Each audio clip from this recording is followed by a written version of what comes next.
The Plotcast Podcast with the Potty Plotters. Hello and welcome back to the Potty Plotters Plotcast Podcast. This is Season 2, Episode 8, and I'm Julia. And I'm Elaine. I was just going to say I'm Julia. Stop it. No, I know. I don't want to be Look, you. I'm not Julia and I'm not you're Elaine. Gareth. No. No, it's a bit peculiar, isn't it? Anyway, what? Anyway, so in this episode, we're going to update you on stuff that we have done so far. What's that, Elaine? Loads Stuff. of it. Right, Stuff. okay. Yeah, I'll tell you all about it in a minute. Homework. And then we're going to talk about soil and language. What language are we learning? Dirty. Oh, that's all she can talk, Mucky. We're talking dahlias, rhubarb, and we've got a chat with Callum Stokes. So loads to get on with. Yeah. Well, go on then. Hurry up. Get on with it, You know, then. I've had a right day. I'm not going to bore you with it all just yet, but I tell you what, I've had a right week, never mind a whole day. Before I go any further, let's just paint the picture for these people who listen, Julia. Yeah. Whereabouts are we? I'll interview you, shall I? Go on then. Go on then. Where are we? We're in the polytunnel at the moment. What kind of a polytunnel? A big one. Right. It's going to be a very difficult interview, I Yeah. can see. So this is the community polytunnel. This is the community polytunnel. It's about 18 feet wide by about 30 foot long. And at the moment, it's starting to get filled up with little seedlings everywhere. It is, because we've... That's no way to talk about Callum. Well, talking now about then. Callum started as a little seedling, or as we prefer to call it, one of our starter plotters, and that's what we're going to be talking to him about later because he has moved on. But it is now starting to fill up with the plants that the new starters are growing from the Growing Academy. And also I've noticed you've been planting a few bits and bobs in here. Yes, I have, because I've been really busy on my plot. I don't know if I've said that already, but blooming out, I tell you what, it is cold out there. So today we were going to be broadcasting, is that the right word? No, recording. What is it? Recording. Yeah. We were going to be recording on our own plots, and then we were out there for about 5 minutes before certain person opposite Gareth actually then said, Bit cold, innit? yeah, he's not hard like us. No, we've been out all day, every day this week on the plots. You've been very busy doing more raised beds, and you've been dragging them around, and you've nearly wet your pants, haven't you? Not plants, you've nearly wet your pants a few times working with Kev And Plot it's too. a question, actually, Julia, before we even get going on what we're supposed to be talking about is, where does all your strength go when you start laughing? When you start laughing, Gareth is now rolling his eyes, looking up at the ceiling, but I'm just telling thinking you... of, like last week where I had to Google something. Do I need to Google that as well? It is true. When you start laughing, all of your strength goes. I know, because I have been moving some of the longest, heaviest sleepers in the world. Kev made me laugh and I couldn't move. Sorry, hang on. Let's take a couple of steps back. Okay. Kev made you laugh. Yes. Yes. Yeah. First time for everything. And, well, you've had a busy week and I've had a busy week because we've decided that the chalet that was on the plot, that I inherited on the plot, really has had its day because it's leaking in the ceiling, coming up through the floors, and now we've got mice, so we've taken a sledgehammer to it. Yeah, I walked in and went, something missing here. Yeah. And that's what we've been doing. So when people say there's nothing to do on allotments at this time of year, believe you me, we are building with a rush up to April and beyond. Yeah, and can I just say, in true allotment style, the roof on the chalet had been replaced and replaced and replaced, and layer and layer and layer. There must have been about 8 layers on the roof, including a table, some lino, and all manner of other ridley tin and everything. So it did take quite a while, and now we are preparing for a new summer house. And we'll be able to broadcast, record from there very soon. I got Can't it right wait. then. Yeah, Gareth has requested that we have solar power. Well, let's see what we can do. Let's be honest. I requested electricity, and that's the only way of getting it here, isn't it? Yes, Okay. it is. Yeah. Shall I quickly rattle through how Yeah. people can get in touch with us? Oh, yeah, Because go on apparently then. somebody likes it when I do it. Oh, yeah, play to the audience. Why not? So if you want to get in touch with us, you can get in touch with us on Facebook, Instagram and X. That's formerly known as Twitter. When can we stop doing that bit? Yeah. At Potty Plotters. TikTok at The Potty Plotters. You can email us naughtycorner at pottyplotters.uk or check out the website pottyplotters.uk. Before we go on, I've got a little bit of an announcement. I'm not leaving. Oh, yeah. No, I'm not. No, I'm not. No, He's pregnant. not this week. So, we've just gone over another milestone of listeners. So, do you remember... I'm trying to think when it was now. Somewhere in episode 30s or 40s where we went over the 10,000 and we got the cakes out. Yeah. Got the cakes out again because we've gone over 20,000 for both series. So well done. Thank you to everybody who's taken the time to listen to this and subscribe. Moving on, also thank you to everybody who has supported us by leaving a tip on Ko-fi, because some more people have done that, so thank you very much. It's very nice. It is, isn't it? So the Ko-fi fund has bought the Cakey fund. We said we'd give a shout out to everybody who does that, so apologies, we are recording a bit in advance, so this is Easter and it's a couple of weeks before Easter when we're recording, so if you do leave us a tip, you'll have to wait a couple of weeks before you hear your name, but bear with us. So a shout out this week to Dorset Sam, who says, my hairdresser recommended your podcast. So we're getting recommendations in Dorset. She endorses. See? See what corny joke there, yeah. And I love it. I'm a newbie plot holder since November, and it's mostly an outdoor paddling pool at the moment. Know what you mean there, Sam? Yeah. I'm looking forward to getting stuck in with your help, and have already started saving tights. Well Brilliant. done. So, Sam, thank you very much. Yeah, and we have to say we love you very much. We do. Oh, indeed we do. And let me just say something about tights. It's not only tights that works for us, but pop socks, because I've now been stuffing my pop socks full of different sized plant pots. Julia, you are laughing. What are you laughing at? Well, I'm laughing because when you showed me your pop socks, I actually thought they were stockings because the length of them on me were up to my thighs. But there you go, moving on. So, if you would like to leave us a tip on Ko-fi.com, you can do it by going to Ko-fi.com, that's ko-fi.com/thepottyplotters, and we'll love you forever. And so will the cake fund. Do like a nice cake. Have we got to wait till we're finished for them? Probably. Okay. The Plotcast Podcast with the Potty Plotters. This week, I also want to say that Sue in Stockport, she's been in touch via email. Hi, ladies. I've been saving the coffee grinds from my daily coffee making gizmo. Now, that in itself is quite something that you can work on, Sue, as I've heard that they're really good for the garden. My question is for you. 1. Is there any truth in this tip? If the answer to question 1 is no, my next question won't be relevant. See, that in itself was confusing. But anyway, Sue, we move on. So, go on. Is there any truth that saving coffee grinds is good for the garden? Do we have to dig them into the soil or scatter them on the soil? Are there any plants that love them or hate them? And guess what? Still loving the podcast. Sue in Stockport. Kiss, kiss. That's Thanks, nice. Sue. Right, okay. To answer your first question, yes, it's always useful to have the coffee grinds, and a lot of the coffee shops will be giving them away. So, if you see them, ask them if you can take them. Now, the thing with them is that they've already been kind of used, so a lot of the nutrients and the caffeine will have been removed from them. So unless you're going to pile them really, really thick around a plant, they're not going to harm any plant really. But what I would do, either scatter them thinly around the plants and on the top of the soil, or the safest way is just to add them to your composter. And that's what you do. That's what I do. Yeah. Now, the other thing is squirrels don't like them. No, what I found is when the squirrels were interfering with the bulbs, we did put a layer of coffee grinds on the top of the pot, and it did keep the squirrel away. So obviously they don't like coffee.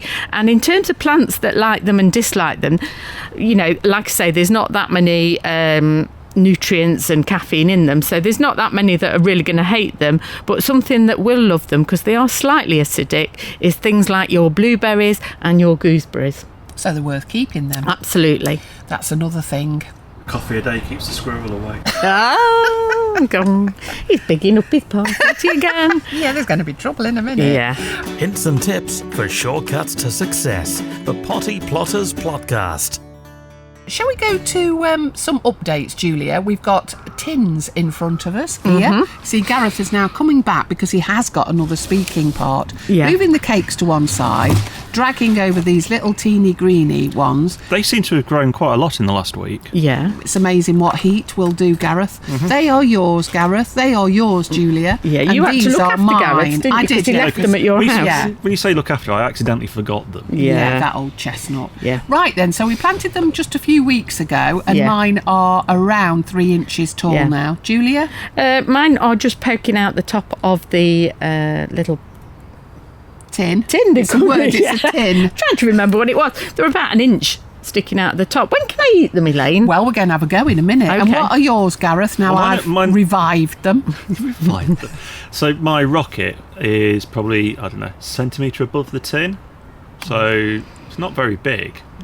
And it just looks like a massive mound of crest. And we Yeah. said that last week, didn't we? Yeah, It doesn't but- resemble rocket in any way, shape or form. Yours is the only one that looks like something different. Mine looks like cress as well. It does actually, Yeah. and mine doesn't. Mine looks This doesn't lovely. even smell of rocket. Because rocket's got quite a peppery smell when you buy Well, it. I wonder if we were to snip a bit of it all, whether or not that would release all the smells. So what I'm going to do then is I'm going to pinch some of the tops of mine, which are red radish. Yeah. I'll just pull Actually- some off. I'm gonna pull Oh, a mine clump off. smells.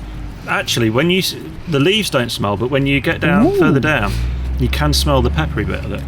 Well, I'll tell you Ooh. what. Ooh, that's peppery. Ooh, I say. It doesn't taste of rocket. Try that. Oh, actually, Oh, no, so no, now no, we're no. all Hang switching. on, hold on. It does. Does It's got it? an after kick. Ooh, that's got a big kick. Right, then. Want to taste some of my radish? So what's this? What's yours? Mine was red Mizuna. Which is a lettuce, isn't it? Mizuna is a little bit peppery I tell anyway. you what, you'll have an interesting kick on that one. What do you think? It doesn't I kick think you we need as to much as mine. neutralise it with cake.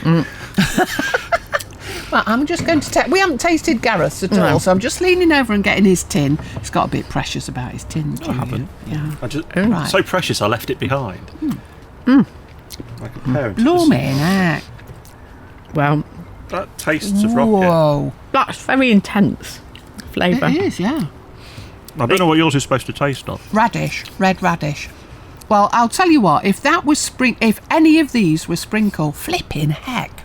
That That's is not hot, that, isn't it? I didn't think that was that strong. Did you taste any, Gareth? Yes, I did. Well, I'll tell you what, I think, have you tasted that Yeah, one? yeah.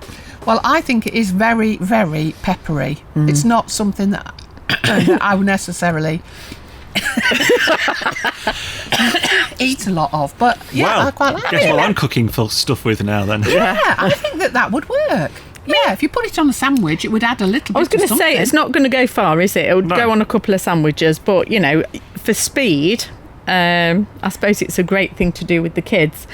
Yes. I'm not convinced because this little tin kind of, we spoke about it before, it's a bit like the garnish you know when they throw just something on when you have a meal and they just put some random leaf on as a garnish. It just reminds me of that because there's not enough of it. No. I'm used to rocket being the big leaves that you kind of Yeah. have when you buy a packet of it from the supermarket or whatever, and that just whilst it has the taste of rocket, doesn't inspire me to go, I'm going to do that again, just on the basis that it's I'd use rocket as a salad leaf rather than a garnish. Yeah. And that's the garnish. It's cress. I mean, I think in terms of microgreens, I wouldn't go out and buy something specifically to grow microgreens, but if I got half a packet, say, of cabbages or kale left over, and, you know, I want to try something else and the packet's open, I might use them to create some microgreens, but I wouldn't necessarily go out and do it. Well, Julia, you've now opened your mouth and you've said it. I've got some spare seeds, so what I There's now a surprise. propose is that what we do is I have actually got my bag here, and I've got the packets in front of me. Yeah. So, that's what we're going to be doing now. I've broken that one, but that's okay because it's something that we're going to open. And then what we're going to do then is we've got packets here. And what we'll do is we'll have a go ourselves now of our own seeds and see what they taste like in a few weeks. If you'd like to support the podcast, you can leave us a tip at kofi.com/thepottyplotters. That's ko-fi.com/thepottyplotters. And we'll love you forever. Elaine, have you got a hint and a tip about tools? I have. Now then, Julia, the hint and the tip is all about tools this week, and Gareth thinks that's what the tool hint and tip is going to be about. Sorry, he thinks that's what it's going to be, but we've double 60 him, haven't we? Yeah. Right then. The hint and tip this week is actually about taking seed trays home with dahlias growing in them. Now then, the hint and tip is don't do it where a cat can get to the seed tray. Now then, Julia, tell us about your exploits this week. Yeah, so I planted some dahlias in a seed tray because I thought I'm going to have a go at taking cuttings. And so I thought, well, it's a little bit cold down the allotment, so I'll take them home. And I just left them in my conservatory, and then I heard a little scratching noise and went back to them and found my cat was trying to have a little tinkle in the tray. So, top tip, don't take it home and to be fair, I was confusing my cat, wasn't I? You know, she thought I was providing her with a nice soft facility. And so there's a top tip, keep your seed trays away from your cat. Yeah, because you know what looks like a dahlia tuber. I think I got there first. The Plotcast podcast with the Potty Plotters. Right then, so keeping the kids busy over the next few days, weeks, Julia? I'm a bit worried when you've added this because you've already turned up with a great big hammer in your hand. What are you going to be doing with the children over this time? I think I can get literacy and numeracy for children into most things that you do on an allotment and on the garden. And at the side of me here, I've got some very cheap fat balls. I beg your pardon. Indeed.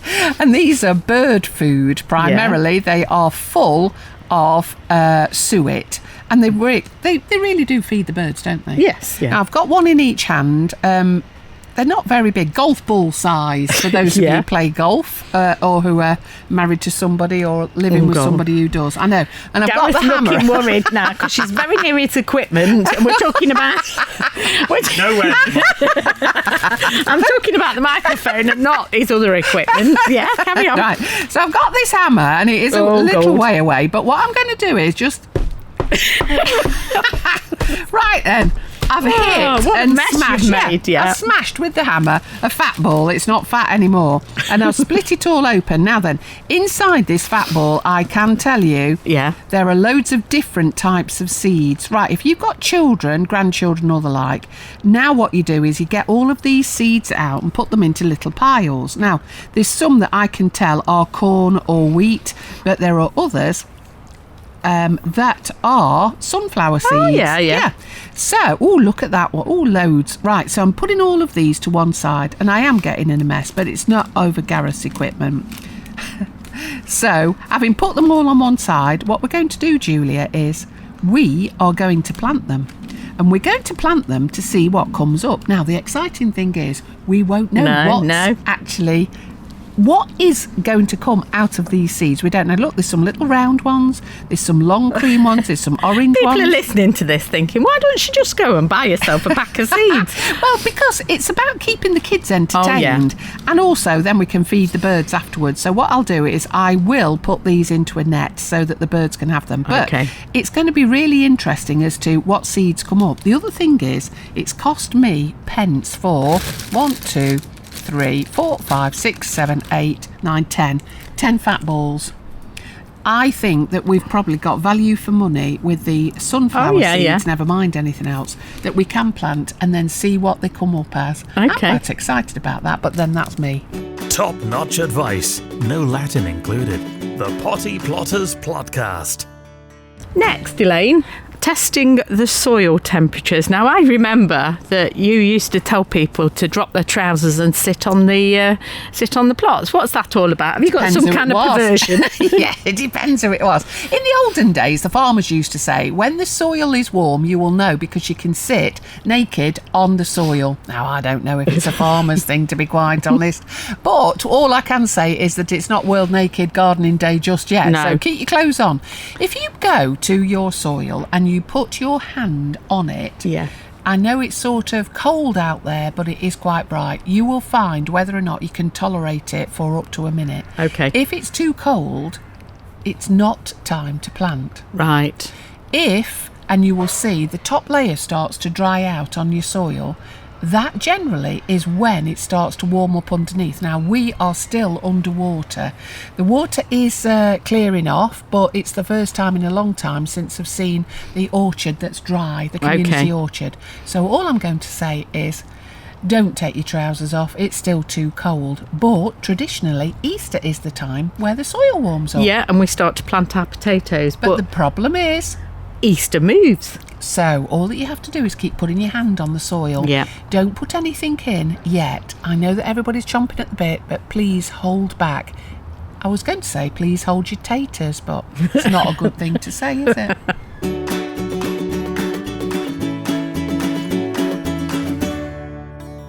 Dahlias. What are you doing with your dahlias, Elaine? I know, we've obviously gone dahlia mad, and you've heard my unfortunate story, so you've got some here with you, have you? I have, and the reason that we want to talk about dahlias is because they're still in the supermarkets, they are still in garden centres, and they arrive like this. Ooh. Now then, I've got this one, which is Blue Bayou. Oh. See, I immediately want to start and sing, but I won't. No. Yes, you're looking like what? I don't know that song. Blue Bayou. Don't you know it? No. I've got this one, and this was bought from a garden centre. Now, this one was £4.99, but what I've done now is I've opened the plastic, and this is how dahlias arrive. Now then, look how big and beautiful that is, Like a big Julia. fat hand, isn't it? It is. And all I'm going to do is swizzle round, and I'm moving all of the hairy roots to one side because I'm looking for last year's stalk. Right, and there it is. Can you see? Yeah. Now the stalk stands up on its own.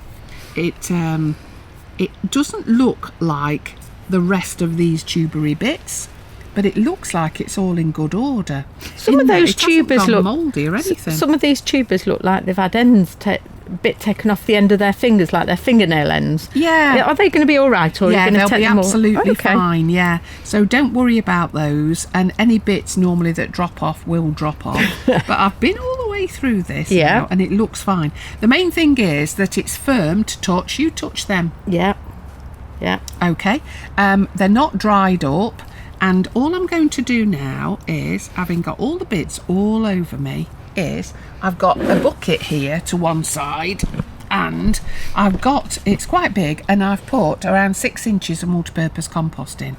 Now all I'm going to do is plant literally the dahlia on the top. Right. Okay. Now then, I'm not So it pushing looks it like down. it looks like a hand on the top, doesn't yeah, it? it looks now? like you've squashed a hand into the top of the compost. Yeah. And all you do is spread out each part of the tuber. So each part of it. Now, did I ever tell you that I played the tuba? Yes, you did, and you play the Okay. banjo. You're Yeah. very talented. Yeah. It's funny what you end up doing, isn't it? Talking about allotments I instead. know. There you Right, go. I've got multi-purpose compost at the side of me here. Yeah. And my friend, if I can give you that bag. Yeah. If only we had more room. What are you doing? Right, so you're going to put this over the top. Elaine, Yes. why are we doing it in tubs rather than planting directly in the ground? Good question, and all that I'm doing is I want to get ahead of the game because Right. I want an early show. So these would be fine if I want to leave them until the soil warms up. But my thought is, if I plant them into buckets, Yeah. and that's all I'm going to do, and give them a head start, so they will start to grow, Yeah. and then as they start to grow, I will put them out, which will be round about the end of April. Okay. Now, of course, these are not frost hardy, so they will stay in the polytunnel, and I'm not even going to water it, believe it or Oh. not. No. Now then, the important thing is, Julia, I'm going to leave the stalky bit, the Okay. right at the end of the stalk, I'm going to leave There you go. up out of the soil, whack it, so that all of the bits. Don't like mine. No, keep off the microphone, she said. Yeah. Keep off it, and there you go. It's all covered up nicely, and then I'm going to simply put a piece of plastic over the top, carbonate, polycarbonate, or even some glass, just to keep the heat in. Okay. They do like to be warm from the bottom up, but in this polytunnel, they'll be nice and warm. Oh, lovely. I'll let you know while we go on as the weeks go by. Thank you. Thank you. The Plotcast Podcast with the Potty Plotters. I noticed, well, we're sitting here looking out through the polytunnel, and I can already see Kev's forced rhubarb. Now, I know that you've already had your hands on his rhubarb once, but what are we going to do with his rhubarb, Elaine? Right, it's been forced. Yeah, what does that mean? Means he's covered it with black bins. Oh, he's And not if you told have it a off. look- No. No, and you can see over to the right that the bins are still there. Yeah. And all he did was turned upside down bins over the top. They were black bins. Okay. So all he's done is he's taken those off, and this beautiful bright pink, luminous pink, I would Yeah. say, rhubarb underneath. And that rhubarb has been forced, and it is sweeter than normal rhubarb. So all I'm going to say to you is that what we need to do is to now leave it alone, because Kev took loads. I am talking arms full. Yeah. And I had some as well. And that's the same on mine, but his is actually further ahead. So just force the rhubarb. Once you've started to take it, you now have a weaker plant. So now let it get flourishing, Yeah. and more rhubarb will grow. And it is, if you've noticed. Brilliant.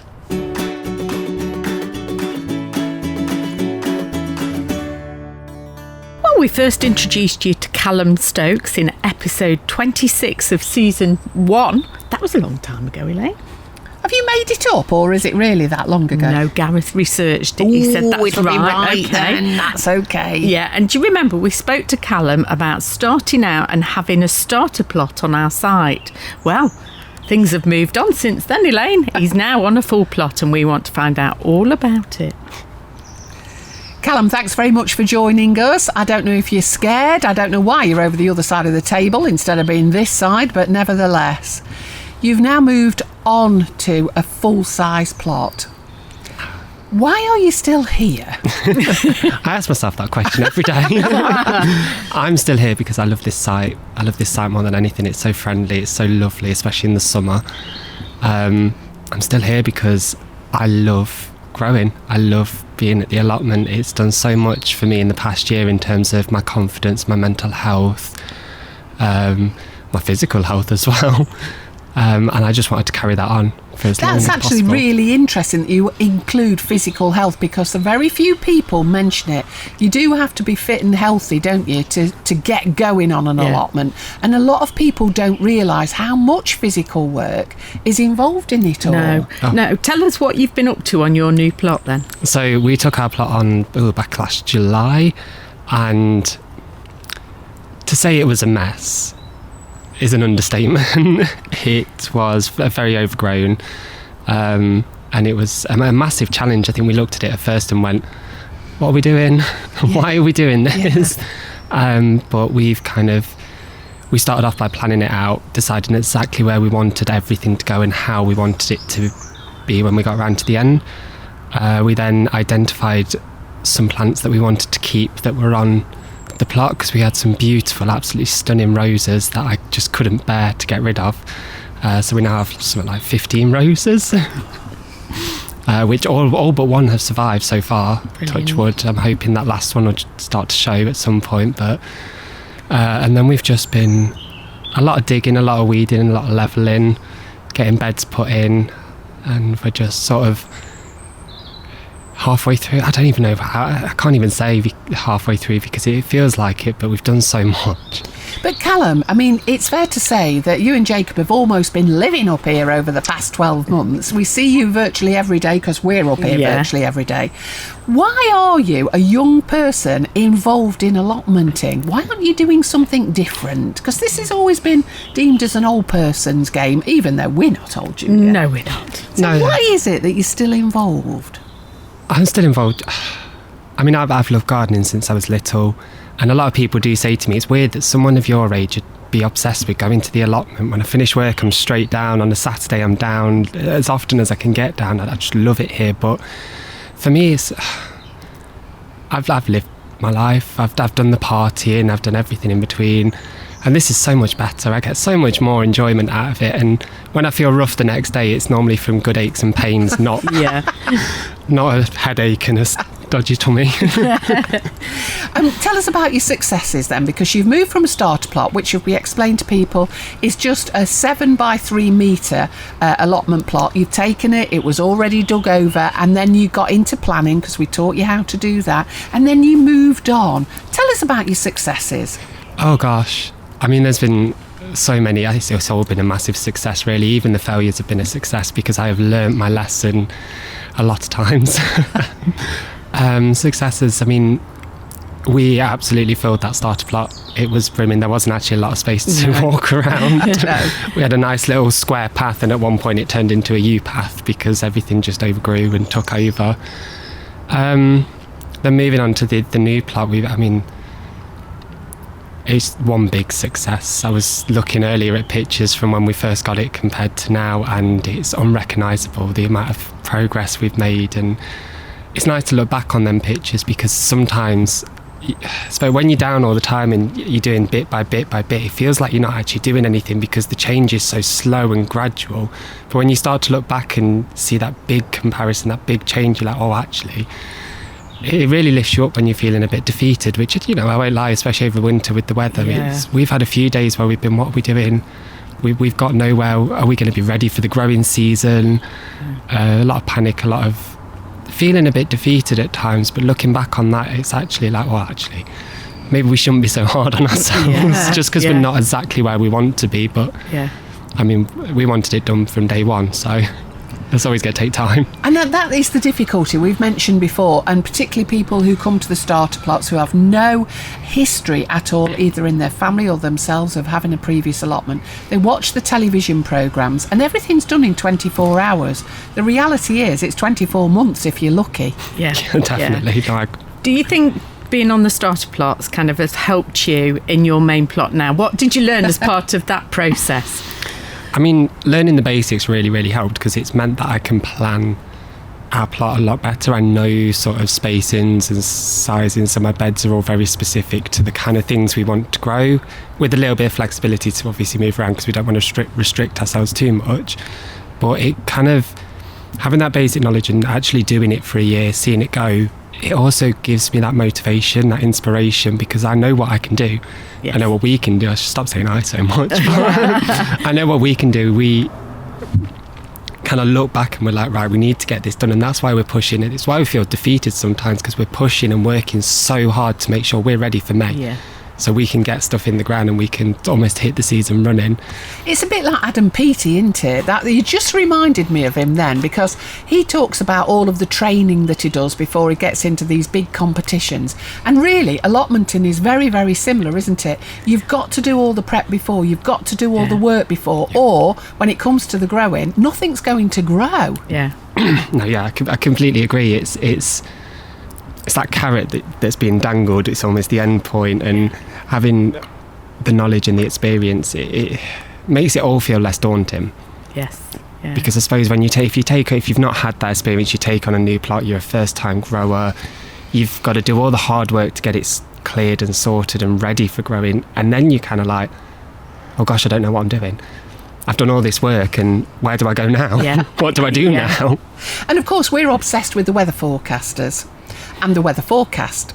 Every day for years we have watched the weather forecast, and then when there's a frost about to happen and we've put our taters in or whatever it might be, there's a rumble that runs around this site. There's a frost coming, there's a frost coming, there's a frost coming, and so it goes on. Have you noticed anything similar about the weather fanatics yourself? Have you become one? I have become one. I check the weather every day. It's every hour, actually. I'm always looking, especially because it's so unpredictable and it's changing so much at the moment this time of year. I'm always looking through like, 3 o'clock we're going to have sunshine, or 3 o'clock it's going to start raining, and then it's moved back to 4. It's 3 o'clock again now. Yeah. Oh, now it's 5. Like, we've got the time. Yeah. And it makes a difference to everything that's growing as well, doesn't it? Oh, absolutely, massively. So when we talk about the weather and how important the weather forecast is, it's only when you're doing that you get it, don't you? Yeah, 100%. Yeah. So you're on your new plot now. Yes. It's all very exciting, and we have been watching the progress of both of you, because you are working so hard and so diligently. What's the thing that you're aiming for in this year? Gosh, this year, just to get things in. That's the basic, the starting. I want to be able to grow something. We're keeping it as simple as we can by sort of going by a lot of the seeds that we had left over from last year. We're doing the things that we know we can do well, that we've done well already. A little bit of experimentation in there and a few things that we haven't done yet, but my main goal for this year is just to get as much produce as I possibly can and hopefully get it all up to where we want to be. I know it's going to be a long process, and sounds bad, already started making plans for next year. No, we always talk about next year, and it's not that far away. But I mean, what I'm interested in the fact that you have made a lot of friends on site, haven't you? You probably know more people on site than we do at the moment.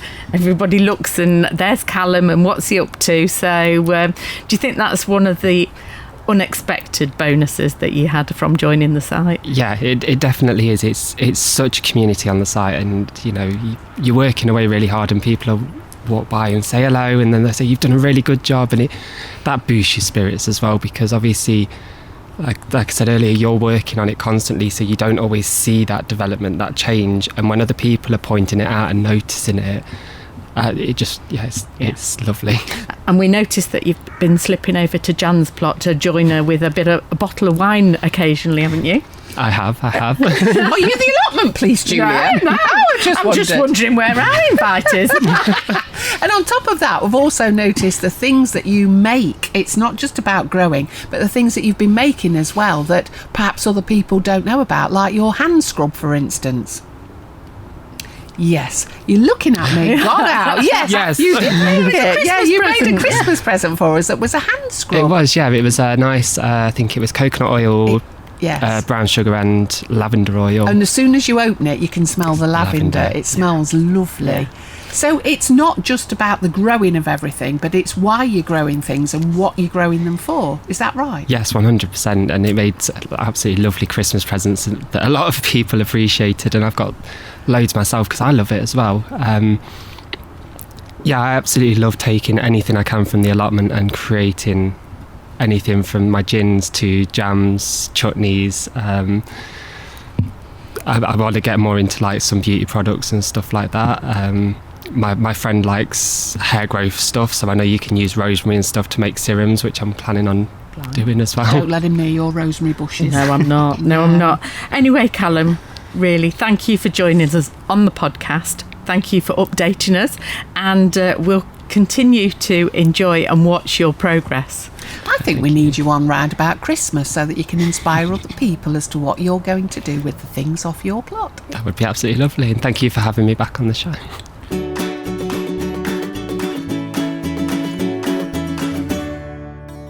Thanks to everybody for listening again, and thank you to Callum for joining us on the podcast. It was great to hear what he's been up to. And if you want to get in touch, please do. We like to hear about your successes. If you've got any questions, we're more than happy to receive them.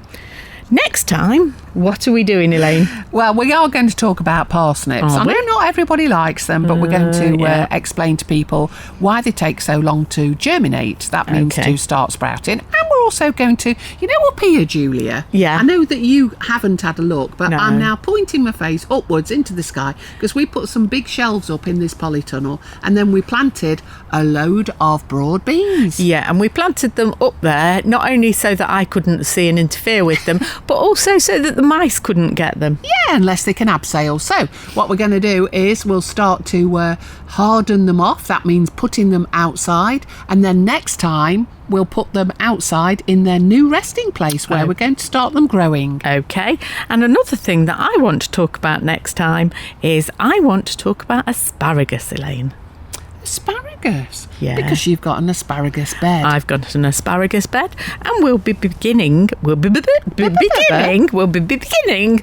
Asparagus Watch, because last year they first came up on the 14th of April, and so I'll be watching out to see whether they're earlier this year and telling you how to set your own bed up.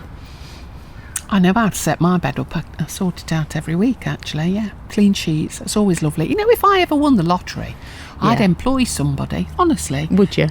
Well, no, I was going to say I'll employ somebody to put clean sheets on my bed every day. Yeah, they've been hung out on the washing line. I don't mind, just as long as I haven't got to make that bed. He doesn't know how to make it. I have to do it. Well, the beauty with an asparagus bed is you only make it once. Bit like a raised bed, I suppose. The Plotcast podcast with the Potty Plotters is an Amberland Media production.